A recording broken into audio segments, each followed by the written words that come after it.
Assalamualaikum warahmatullahi wabarakatuh. Saya Yudi Pramuko, tukang donat dari Parung YouTuber tertua di semesta. Kita perlu ya menengok sedikit, menengok sejenak masa lalu kita, tapi jangan sering-sering, jangan lama-lama. Yang penting hanya sekedar mengenang saja, jangan sampai menimbulkan bangga terlalu banyak atau sedih terlalu banyak ya. Dan saya ingin mengenang masa lalu saya waktu saya jadi YouTuber ya, bulan Desember 2018 saya bikin video 3 yang viral, tiga-tiganya. Satu, tanggal 24 Desember Rocky Gerung melawan pengkhianatan intelektual ya, itu yang nonton 94.000. Terus yang kedua yang kedua itu apa ya, lupa ya. Yang kedua itu duel terakhir Jokowi dan Rocky Gerung ya. Tukang donat bisa ngomong kayak gitu, saya juga heran.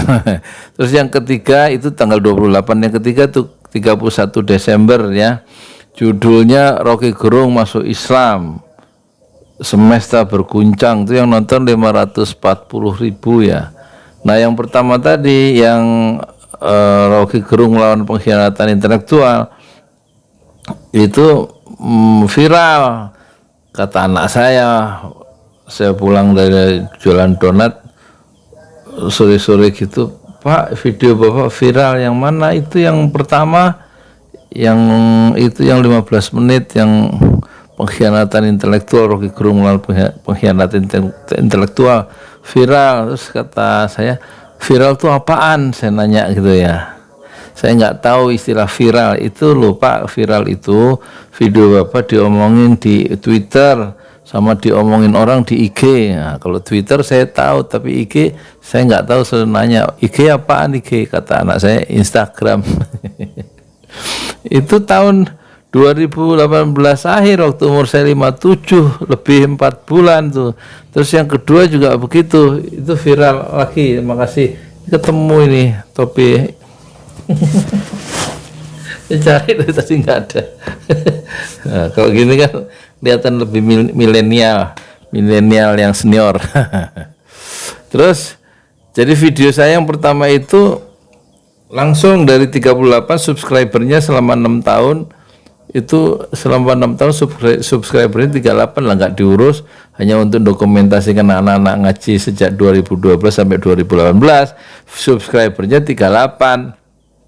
Terus karena viral itu jadi loncat tuh dalam waktu 4 hari atau 7 hari, loncat menjadi 2000 subscriber dalam waktu seminggu. Nah, terus yang kedua itu viral lagi, judulnya duel terakhir Jokowi dan Rocky Gerung. Nah, yang ketiga yang mau saya omongin sekarang yang viral juga tanggal seminggu kemudian sejak video pertama itu 31 Desember 2019, judulnya Rocky Gerung masuk Islam, semesta berguncang ya. Judulnya itu subscribernya dari 2000 loncat langsung selama 4 hari, tanggal 1 Januari 2, 3, 4 2019, 4 hari 2019 Januari 1, 2, 3, 4 Januari itu loncat dari 2000 menjadi 24.000 subscriber. Jadi ada penambahan 1 hari 5.000 subscriber baru. Itu hadza min fadli Rabbi, semua itu karunia Allah. Dan saya nggak ngerti caranya jadi YouTuber yang viral. Pokoknya upload aja, waktu itu seminggu 3, masing-masing 7 menit. Tapi yang pertama juga karena nungguin anak orang itu masuk kantor, daftar ke pesantren Darussafa di Bogor, saya masuk kebun, bikin video pertama sambil begini itu di kebun orang 15 menit yang kemudian mengubah masa depan saya sampai sekarang, karena saya terus jadi YouTuber dengan izin Allah ya. Jadi itu. Terus yang kedua, video pertama yang ketiga tadi yang di Desember 2018 itu sebelah kanan atas masih ada tulisan KineMaster ya. Pakai program KineMaster belum bisa kita ubah logo KineMaster, pokoknya kita ya. Terus lama-lama ada yang ngasih tahu, Pak, dirubah caranya begini gitu. Jadi pokoknya yang penting mah upload aja, yang penting seminggu 3 ya nggak apa-apa. Masing-masing video itu 7 menitan ya, 7 menit, 10 menit ya nggak apa-apa ya. 15 menit ya nggak apa-apa ya, ngomong sebisanya insya Allah. Sekarang saya ingin mengenang ya masa itu 3 tahun 4 bulan yang lalu, ya kan, 3 tahun 3 bulan yang lalu. Video pertama, kedua, ketiga. Yang pertama Rocky Gerung melawan pengkhianatan intelektual, yang kedua duel terakhir Jokowi Rocky Gerung, dan yang ketiga adalah Rocky Gerung masuk Islam, semesta berguncang. Selamat menyaksikan dan sabarlah untuk menyaksikan 3 video yang mengubah masa depan saya sebagai tukang donat dari para YouTuber tertua di semesta.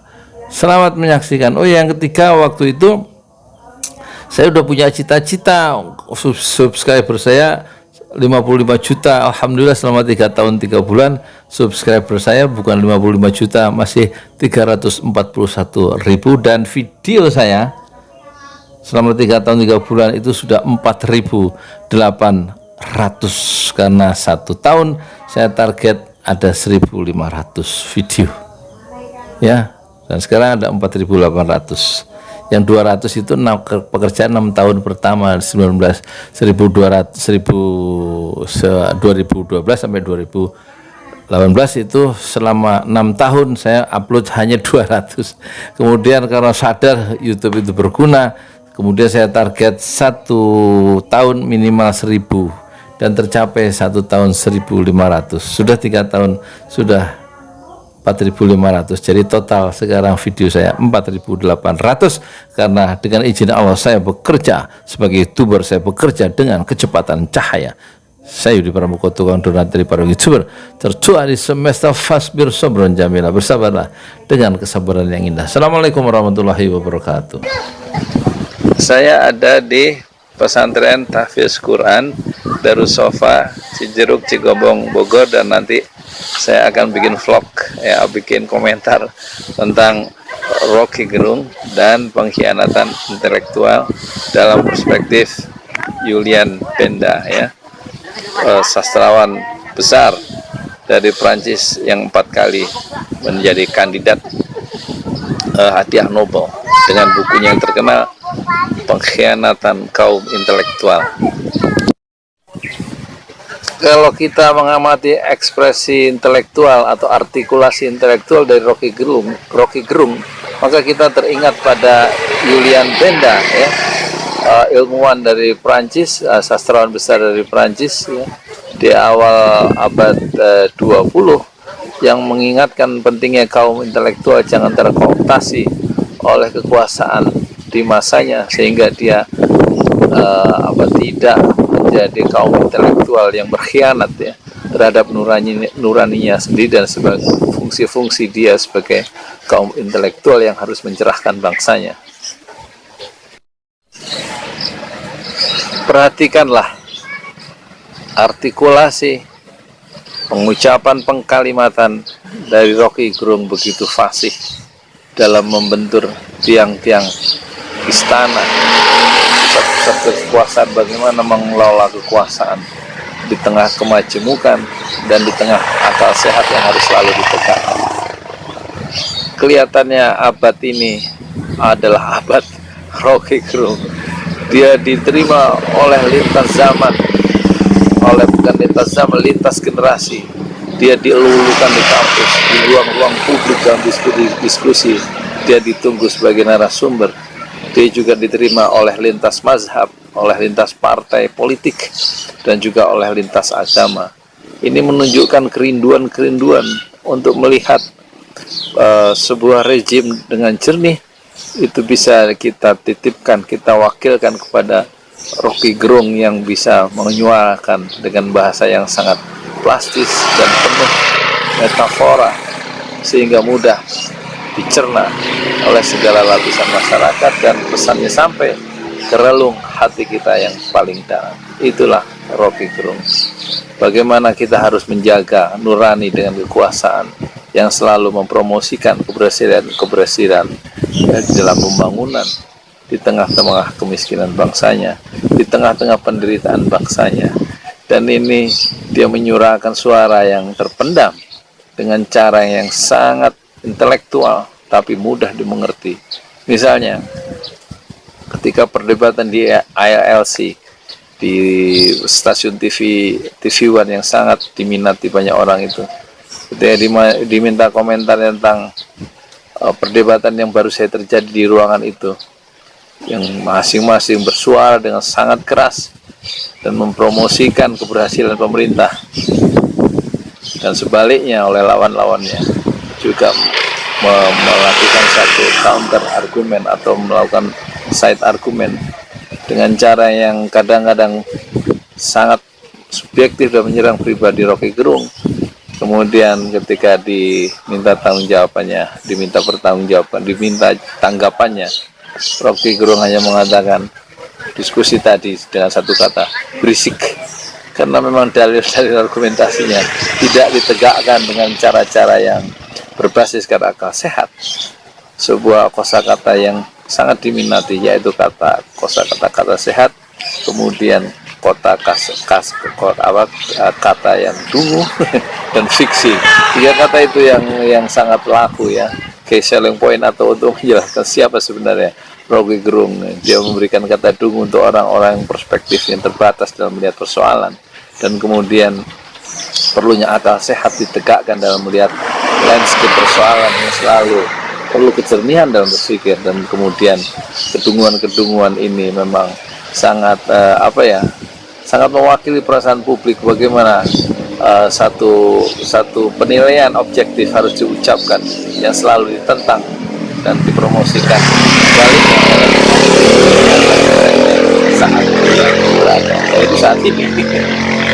Itulah Rocky Gerung yang sekarang menjadi bintang langit zaman di era Presiden ke-6 atau ke-7 Joko Widodo. Kritik yang sangat tajam, radikal, dan mendasar yang dialamatkan oleh Rocky Gerung di ruang-ruang publik untuk rezim di mana dia hidup sekarang itu begitu menggema ke seluruh penjuru negeri ya, dan perspektifnya begitu luas dalam memetakan persoalan dan diucapkan pengkalimatannya dengan bahasa yang sangat mudah, sederhana, karena memang dia sangat mendalam dan menguasai persoalan, tapi dia mengucapkan dengan cara yang sederhana, karena itu kesederhanaan itu muncul karena dia menguasai persoalan secara mendasar. Berbeda dengan politisi yang menjadi saingan dalam diskusi-diskusinya yang hanya memainkan data tetapi tidak ada kedalaman analisis dan tidak bisa memperlihatkan persoalan yang sebenarnya, dan cenderung semacam mereka menjual diri menjadi pengkhianat dalam kategori sebagai seorang intelektual. Ini mengingatkan selalu ada pengkhianatan intelektual, yaitu orang-orang yang pandai di lingkungan istana untuk memberikan penguatan semacam menjadi sekrup ya bagi suatu sistem yang pengap, yang tidak memberikan ruang-ruang untuk berpikir yang lain. Nah, inilah fungsi dari pengkhianatan intelektual itu, atau para pengkhianat intelektual itu, yaitu orang-orang di lingkungan istana atau di lingkungan yang berkerumun di tiang-tiang istana untuk mencari kepentingan masing-masing, dan mereka adalah para sarjana, para orang-orang yang tadinya tercerahkan kemudian terkooptasi ya, terjinakkan oleh kekuasaan demi kepentingan pribadi dan kelompoknya. Nah, dalam konteks inilah muncul Rocky Gerung untuk mencerahkan bahwa pengkhianatan intelektual itu selalu terjadi di lingkungan sebuah rezim, sebagaimana dulu juga selalu diingatkan oleh Julian Benda ketika masa jaya Hitler yang begitu diktator, begitu represif, sehingga banyak kaum intelektual yang bergabung ke rezim Nazi Hitler dan memberikan dalil-dalil yang saintifik, seolah-olah saintifik, untuk membenarkan tindakan-tindakan penguasa di masanya demi keuntungan bersama, yaitu keuntungan elit politik, elit kekuasaan yang kemudian berdiri di atas penderitaan bangsanya. Dia mengingatkan tentang keharusan seorang intelektual, orang yang mengerti persoalan, untuk selalu adil terhadap dirinya dan menjalankan fungsi-fungsi kritiknya, fungsi-fungsi pencerahan nurani dalam memberikan arah terhadap perjalanan bangsanya, dan bukan bukan justru menguatkan sistem dan akan menjerumuskan bangsanya sendiri. Nah, kaum intelektual yang tidak sadar akan posisi awalnya sebagai orang yang mempertahankan kebenaran dan keadilan, ini akan terjerumus pada sudut sejarah yang kemudian dicap, diberi kategori baru oleh Julian Benda. Julian Benda memberikan kategori baru sebagai pengkhianatan intelektual. Dan kita merasa banyak sekali orang-orang yang melacurkan dirinya dengan ilmu pengetahuan yang dia miliki menjadi semacam kelompok sosial baru yang dikategorikan oleh Julian Benda sebagai kaum intelektual yang berkhianat terhadap nuraninya dan membiarkan masyarakatnya semakin menderita di tengah-tengah pemerintahannya sendiri. Fenomena atau gejala pengkhianatan kaum intelektual ini sudah diingatkan oleh Hatta tahun 56 ketika Hatta bicara di depan Civitas Akademi Universitas Indonesia. Dalam pidatonya dia menyebut-nyebut pentingnya kaum intelektual menjalankan fungsi-fungsi intelektual dengan benar, dan dia mengutip juga Julian Benda tentang karya yang terkenal yaitu pengkhianatan kaum intelektual. Dan kemudian itu Hatta, kemudian murid Hatta yang terbaik adalah Diliar Nur. Dia juga mengingatkan pentingnya seorang intelektual atau orang terdidik itu mempertahankan integritasnya, dan dia contohkan sendiri ketika dia akan dilantik menjadi rektor di universitas di IKIP waktu dulu, namanya IKIP Jakarta.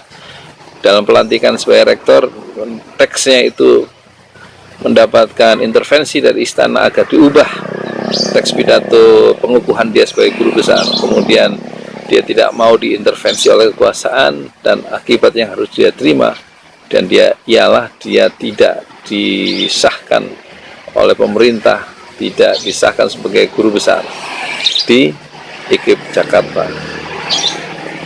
Dan dia mempertahankan integritas keilmuan itu sebagai seorang intelektual sampai berakhir kehidupannya di usia senja. Dan dia mengingatkan selalu pentingnya integritas, ya, pendirian yang teguh, mempertahankan nurani dan kebenaran yang harus disandang oleh seorang ilmuwan atau seorang intelektual di zamannya, dan jangan sampai terkooptasi dan kemudian melakukan pengkhianatan intelektual demi keuntungan pribadi dan keuntungan usaha. Kemenangan moral haruslah menjadi tujuan utama para pencari kebenaran, dan lebih baik mengorbankan jabatan, mengorbankan dirinya sendiri demi tegaknya sebuah nurani, sebuah kebenaran di tengah-tengah rezim yang selalu ingin memonopoli pengucapan kebenaran di tengah-tengah bangsanya.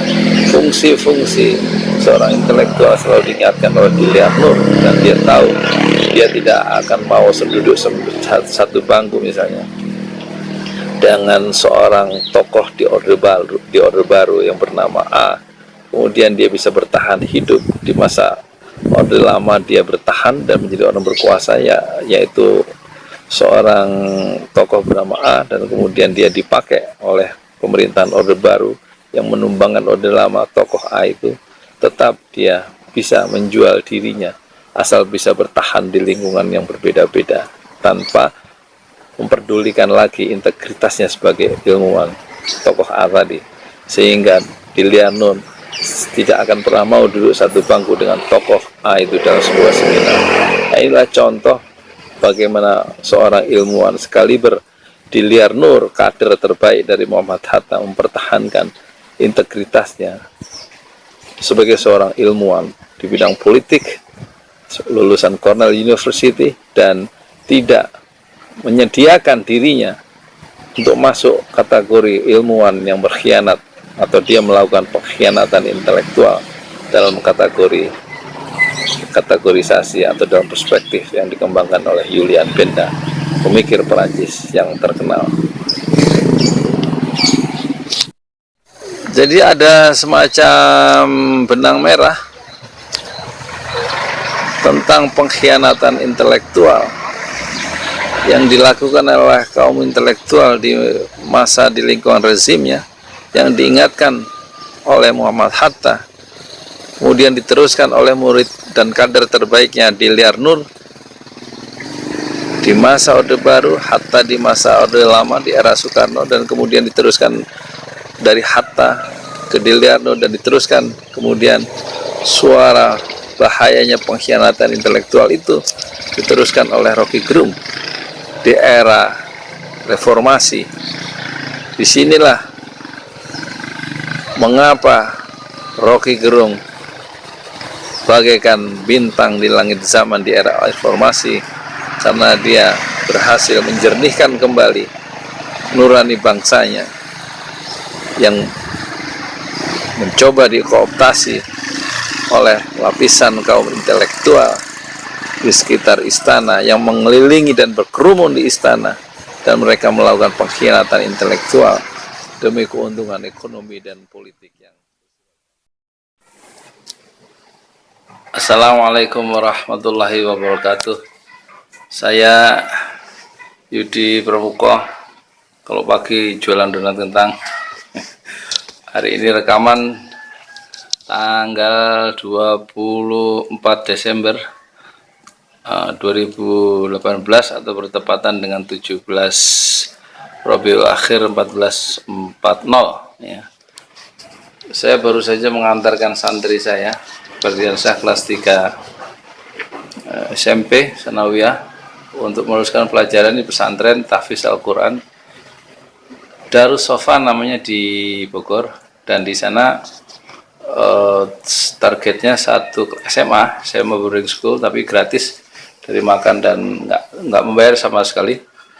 Itu targetnya 1 tahun 10 juz jadi 3 tahun 30 juz hafal Quran plus pengabdian setahun dapat ijazah SMA ya Diknas. Kemudian di sana saya bikin satu komentar tentang Rocky Gerung yang dengan tajam mengkritik rejim di mana dia berada di dalamnya, di masanya maksudnya, dan saya melihatnya dalam perspektif Julian Benda ya, pemikir yang terkenal dari Prancis dengan bukunya yang sangat klasik yaitu Pengkhianatan Kaum Intelektual.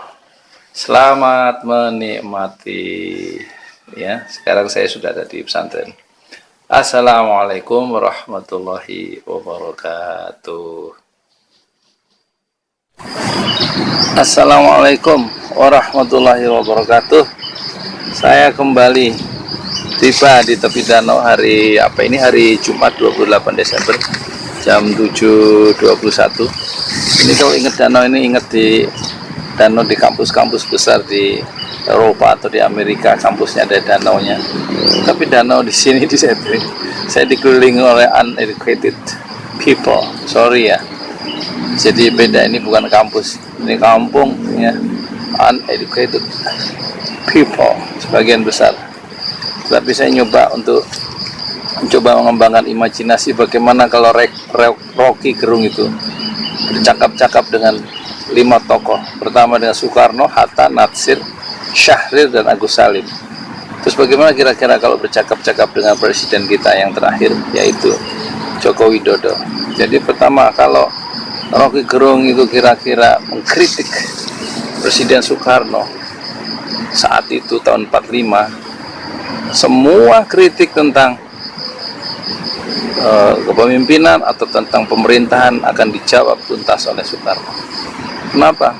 Lihat pikiran-pikiran Soekarno yang kaya raya di bawah bendera revolusi jilid 1 dan 2. Bacaannya begitu luas, mudah mematahkan atau membayang-bayangi argumen-argumen dari Rocky Gerung. Misalnya begitu. Dan Soekarno akan menatap dengan tajam mata Rocky Gerung dan akan diundang ke istana untuk memberikan pikirannya, ditaruh di atas meja pikiran-pikiran Rocky Gerung itu, dan akan dipatahkan satu-satu oleh Soekarno.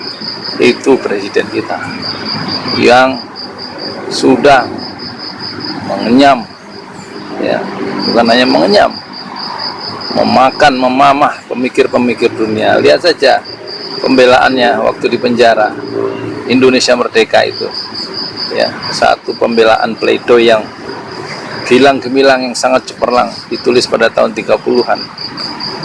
di penjara di atas pispot katanya begitu, di penjara Bancai.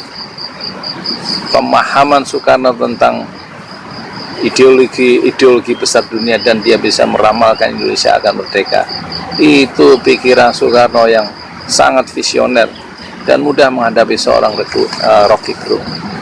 Sekarang kalau misalnya Rocky Gerung berhadapan dengan Hatta, bagaimana dengan Hatta tentang alam pikiran Yunani? Hatta menyelami pemikir-pemikir besar Yunani, Archimedes ya, atau Socrates, Aristoteles dan lain-lain di alam pikiran Yunani, itu di bukunya Alam Pikiran Yunani yang ditulis di Tanah Pembuangan di Digo tahun 30-an. Mudah sekali ya, Muhammad Hatta membayang-bayangi. Kritik-kritik tajam Rocky Gerung, mudah mematahkannya satu demi satu. Sekarang kalau misalnya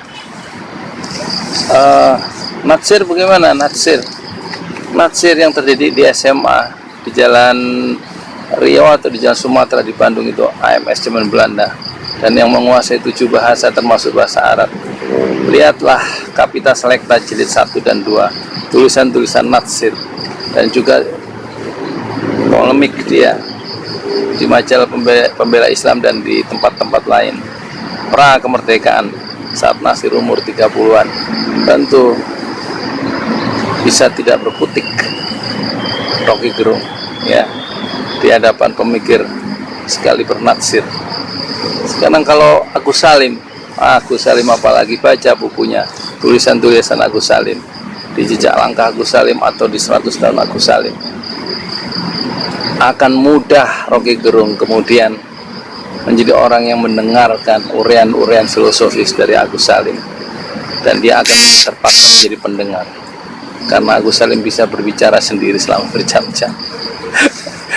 Jadi Rocky Gerung ini sebenarnya dia harusnya hidup di masa pra kemerdekaan bersama orang-orang besar, para pendiri bangsa ini.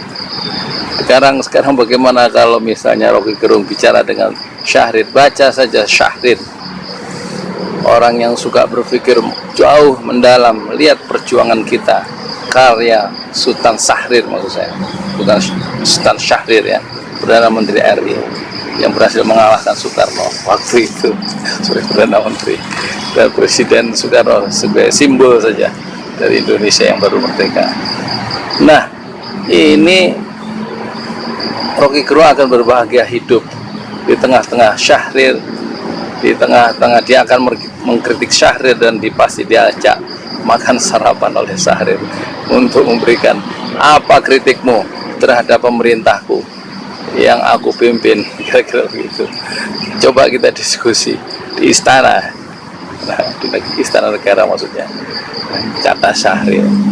Agus Salim juga akan mengundang Rocky Gerung. Soekarno apalagi, dia akan memeluk Rocky Gerung, orang yang pikirannya hidup. Begitu juga Hatta, begitu juga Nasir, akan memberikan apresiasi. Sarapan pagi, bukan hanya sarapan tapi sarapan pikiran di istana setiap pagi bersama Rocky Gerung. Tapi kira-kira bagaimana Jokowi menghadapi Rocky Gerung? Tak ada suara, tak bersuara. Karena untuk menghadapi Rocky Gerung itu perlu stok ya, perlu intellectual reserve yang cukup ya, perlu kerangka teoritis ya, reference of theories yang kaya raya. Artinya perlu kita membaca misalnya siapa itu Immanuel Kant ya, siapa itu Habermas, Thomas Kuhn, dan pemikir-pemikir Yunani. Kalau kita cukup membaca itu baru bisa menghadapi Rocky Gerung. Kalau tidak ya. Kalau tidak, yang bisa menghadapi Rocky Gerung seperti adalah Ali Mokhtar Ngabalin dan Akbar Faisal, dan menghadapi Rocky Gerung bukan dengan otak tapi dengan otot. Masya Allah, subhanallah, sebuah kerugian bagi bangsa ini ketika Rocky Gerung tidak bisa dibayang-bayangi secara intelektual. Ini sekedar catatan ya dari tepi danau dari Jumat, maklum ya, nggak jualan donat, jadi kita ngomongin Rocky Gerung aja. Assalamualaikum warahmatullahi wabarakatuh. nggak usah ada yang tersinggung ya, biasa saja.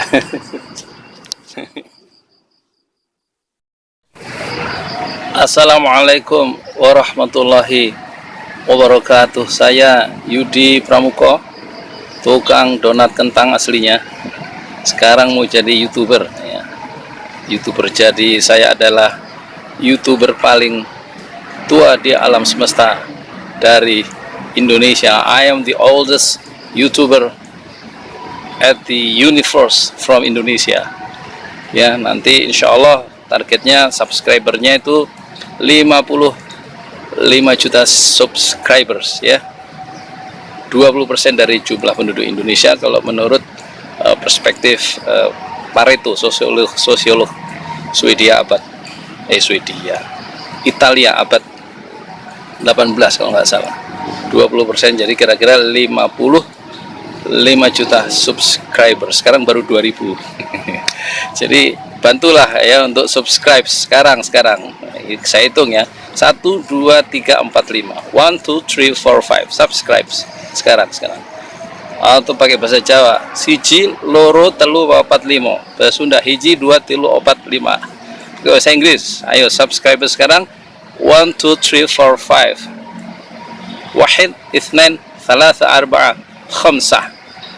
Alhamdulillah, terima kasih. Saya hari ini akan mengajak, insya Allah ini video yang sangat penting dalam hidup saya, yaitu saya akan mengajak Rocky Gerung untuk memeluk Islam dan mengucapkan 2 kalimat syahadat, asyhadu alla ilaha illallah wa asyhadu anna muhammadar rasulullah. Insya Allah saya ingin berbicara langsung dengan Bapak Rocky Gerung yang saya hormati dan yang saya muliakan. Saya Yudi Pramuko, Pak, tukang donat kentang dan seorang muslim, dan ingin mengajak Pak Rocky Gerung untuk mengucapkan 2 kalimat syahadat atau mengajak Bapak untuk masuk Islam. Masuk Islamlah Bapak Rocky Gerung. Insya Allah Bapak akan mendapatkan keselamatan di dunia dan di akhirat, karena tersisa 20% waktu yang tersedia untuk Bapak mengambil keputusan yang sangat berani barangkali dan sangat bersejarah. Tinggal 20%, karena kalau maaf, saya akan bicara dengan audiens yang lain, Pak. Jadi kalau Bapak Rocky Gerung ini usianya 60 tahun, berarti sekarang Pak Rocky Gerung itu sudah mengitari matahari sebanyak 60 kali. Dan kalau dalam perspektif ahli ekonomi dari Italia, yaitu Pareto, itu jadi tinggal kira-kira peluang untuk mengubah hidup itu tinggal 20% saja ya. Kalau 20% Bapak Rocky Gerung memeluk Islam, maka 80% sisa dari kehidupan Bapak akan terjadi perubahan ya. Penduduk langit dan penduduk bumi yang 7 miliar itu akan terpengaruh oleh keputusan Pak Rocky Gerung ketika mengucapkan syahadat di Masjid Istiqlal, misalnya di hari Jumat setelah sholat Jumat. Kenapa di Masjid Istiqlal?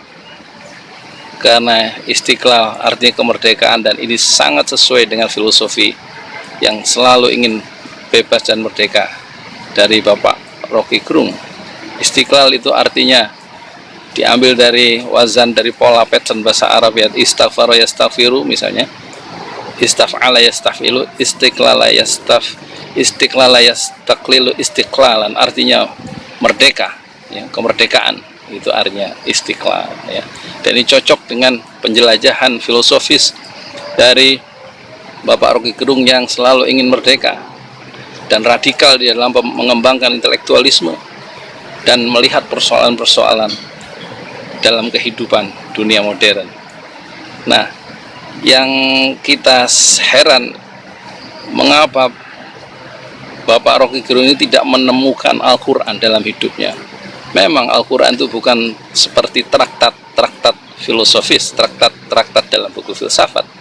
Tetapi kalau cukup membaca sejarah, misalnya René Descartes, Bapak filsuf modern, yang hidup abad ke-17 itu dia mendapatkan pengaruh dari Thomas Aquinas misalnya, ya, filsuf besar Katolik, dan dia juga mendapat pengaruh René Descartes itu dari Aristoteles. Dan jangan lupa Thomas Aquinas yang berbicara tentang teori keadilan yang hidup pada abad 13, Thomas Aquinas itu, kita harus merujuk pada Ibnu Hazm jika ingin memahami Thomas Aquinas.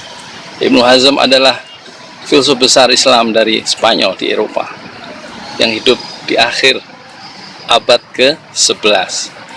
Ketika Ibnu Hazm bicara teori keadilan yang mempengaruhi Thomas Aquinas, dan Aquinas nanti mempengaruhi René Descartes, itu berarti ada yang hilang dalam bacaan Pak Rocky Gerung, yaitu filsuf-filsuf Islam di Spanyol seperti siapa tadi? Ibnu Hazm ketika wafat tahun 1094,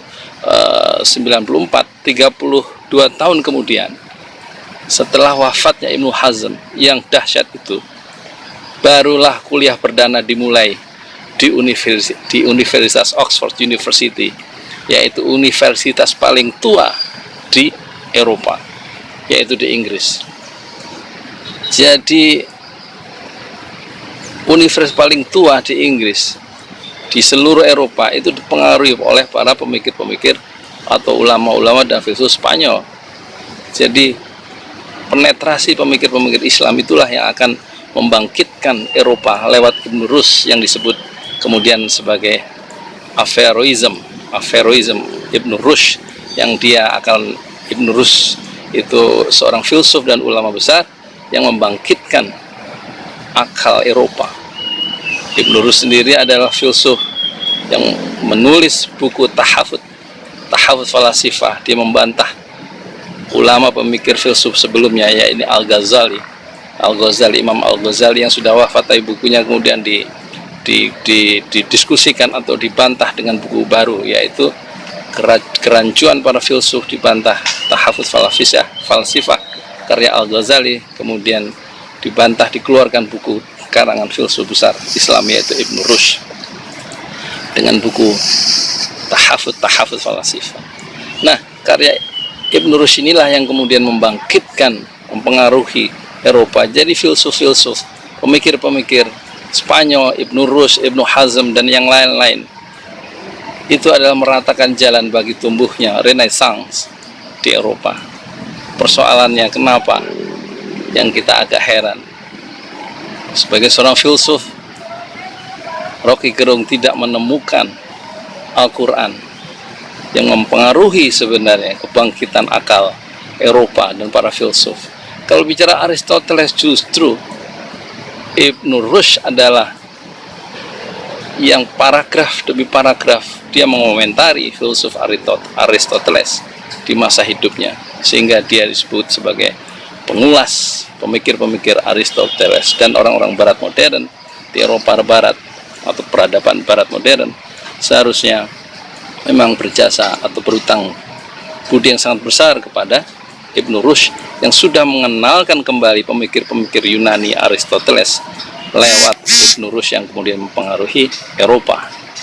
Nah, kalau perspektif sejarah ini dipakai, akan mudah selangkah lagi Rocky Gerung atau Bapak Rocky Gerung yang terhormat bisa memeluk agama Islam dengan pendekatan historis dan dengan pendekatan yang sangat filosofis lewat pemikiran-pemikiran yang berakar dari para filsuf-filsuf Islam yang semuanya berbasis pada Al-Quran dan As-Sunnah. Satu lagi, mungkin sekedar bayangan, satu hari seorang sahabat Rasulullah bertanya kepada Nabi Muhammad, "Ya Rasulullah, saya ingin menjadi kawan engkau di surga." Kata Rasulullah, "Apa ada permintaan lain selain jadi kawanku di surga?" "Tidak ada ya Rasulullah, keinginan saya satu dan saya tidak ingin minta apa-apa lagi kecuali ingin menjadi temanmu di surga." Apa jawab Rasulullah? "Wahai sahabatku, kalau engkau ingin menjadi temanku di surga, maka tolonglah aku." "Apa ya Rasulullah yang harus aku tolong untuk supaya aku bisa menemanimu di surga?" Jawab Nabi besar Muhammad sallallahu alaihi wasallam. Nabi besar Muhammad menjawab, "Bantulah aku dengan cara engkau memperbanyak sujud di dalam sholat-sholatmu. Billahi taufik walhidayah. Assalamualaikum warahmatullahi wabarakatuh.